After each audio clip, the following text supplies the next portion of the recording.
Hey, what's up, guys? Jesse Russ from Flingot Bows here. Show you. This is the next section of the Vinemaple stave, the Vinemaple bow build along, and oops. This here is the Vinemaple bow. And what I did is I took a piece of yew wood here, split it, made it nice and thin, glued it on for a handle. That would have a little multi-color to it, and it should look pretty cool. So anyway, I'm going to get to sanding that real quick and show you guys. Again, I'm wearing this respirator. I bought this for 20 bucks at Home Depot. Came with the cartridges. And it's a must when you're messing with yew wood, especially when you're going to rasp or sand. So what I'm going to do is I'm going to file this block out that I glued here and try to get it to match the rest of the bow. Using a farrier's rasp,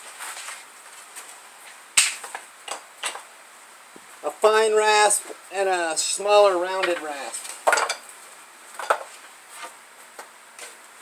We'll start with the farrier.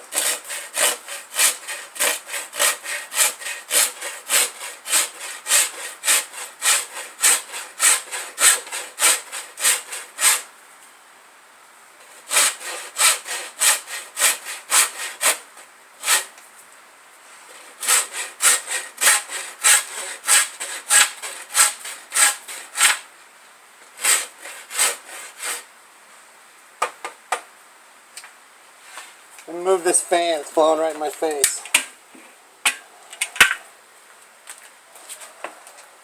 Both Vinemaple and yew rasp and sand very easy. So now that I've got that, I'm going to flip it over and do this side.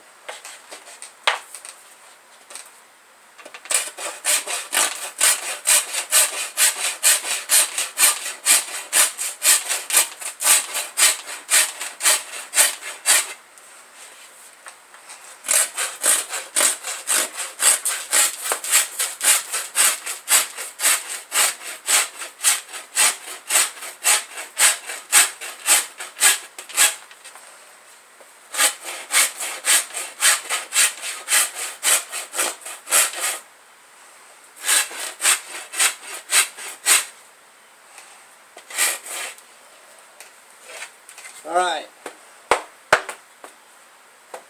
so now you got there. Now I'm going to take a pencil and I'm going to draw out a line from where I want this handle to kind of drop.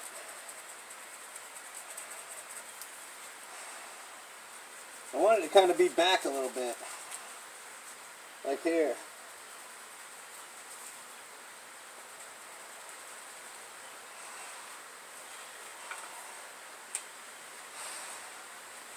Now I could sit here and rasp on this. It is yew. It will go quick. But you can also cut it using a regular saw at an angle. You just got to be careful. So I'm going to try to do that.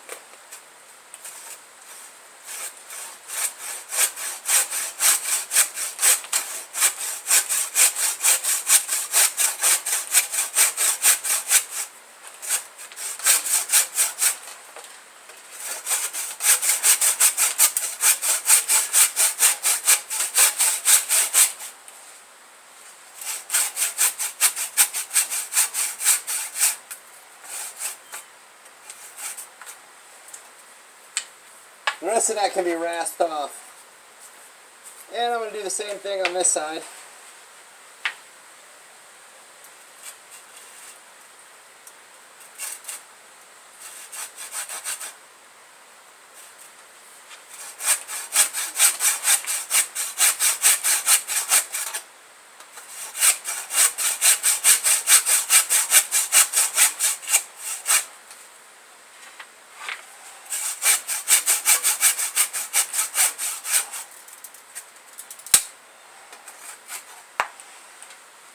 And the same thing with that. That can be rasped down.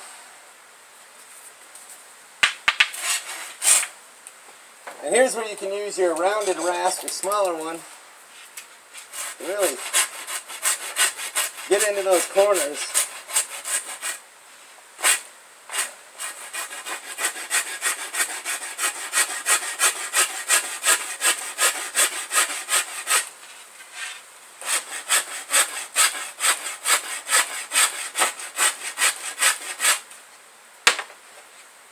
And you can see the colors that I was going for there starting to show up.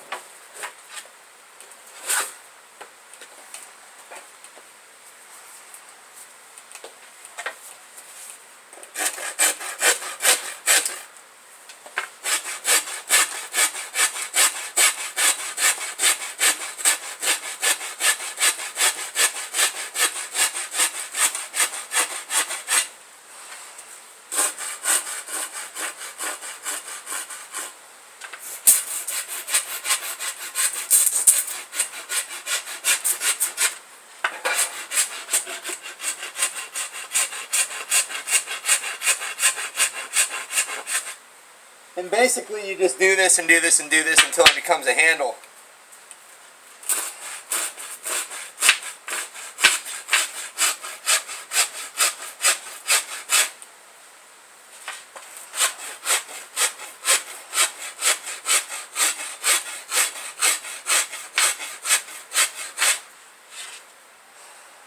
After you've got it a handle and you've got it smoothed out how you want it,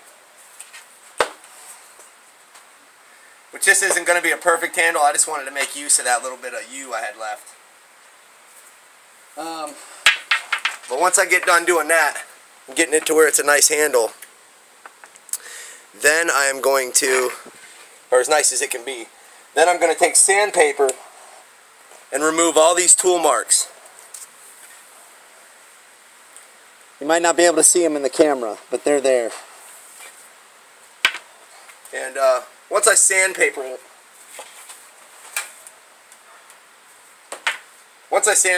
it should lose a lot of weight and be able to bend to full draw. Right now I can take it to about 21 inches. And it's heavy, like 70, 80 pounds at 21. But I'm not going to be using a rasp on it anymore. It's going to be strictly sandpaper or maybe a fine file. Besides a handle.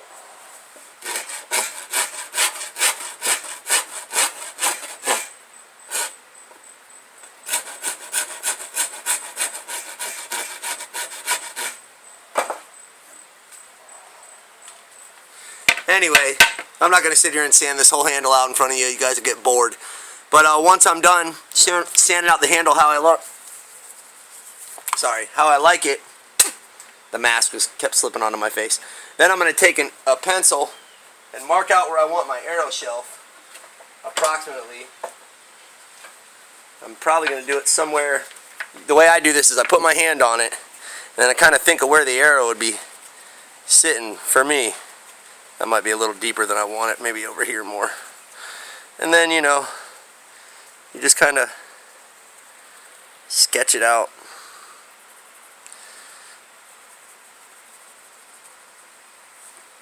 And with an arrow shelf, you want it to be curved and curved. So, curved here and curved here. That way the arrow only passes by, like just touches a tiny bit of wood. I can show you another bow that I have already made, a hickory longbow, self bow, or American longbow, a flat bow. Here's the bow, backed with rattlesnake skin. Very nice bow. It's 48 pounds at 26 inches. It's a flinga bow. But anyway, the arrow shelf. You see the little piece of leather I put on there? That's a strike plate to silence the arrows. But if you look closely, you can see how the wood is curved here, and it's curved slightly here. And that makes a great shooting surface for the arrow shelf for the arrow.